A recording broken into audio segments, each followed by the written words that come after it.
2 கருவாட்டு ஊறுகாய்ங்க. ஊறுகாய்க்கு முக்கியமான பொருட்கள், அதை நம்ம நல்லா வறுத்து நல்லா மிக்சியில் பவுடர் பண்ணலாம், இல்லைனா இடிச்சுக்கலாம். 100 கிராம் அளவுக்கு கடுகு எடுத்தாலே போதுமானதுங்க 6 பேருக்கு. 1/2 டேபிள் ஸ்பூன் அளவுக்கு கடுகு, 1 டேபிள் ஸ்பூன் அளவுக்கு உளுந்து, 1/4 டேபிள் ஸ்பூன் அளவுக்கு வெந்தயம், 1/4 டேபிள் ஸ்பூன் அளவுக்கு மிளகு. இப்போதான் இதை எடுத்து ஆற வச்சு இடிச்சுக்க போகிறோம்.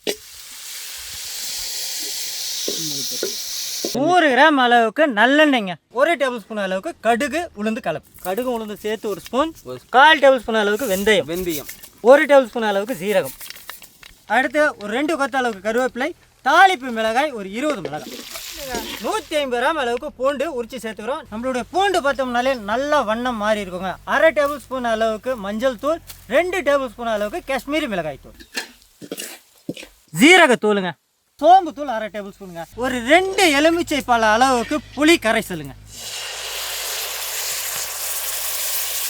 ஒரு 1/2 டம்ளர் அளவுக்கு தண்ணி, கொஞ்சமாக உப்பு தூளுங்க, ரொம்ப வேண்டாம், நம்ம அரைச்சிட்டு வந்த தூளுங்க, அதாவது வறுத்து அரைச்சிட்டோம். கருவாடு, பொரிச்சு வச்ச கருவாடு ததிம்பி வரணும். அந்த ஊறுகாவுடைய இது வந்து ததிம்பி வரும்போது வந்து நம்ம இதை சேர்த்துக்கணும்.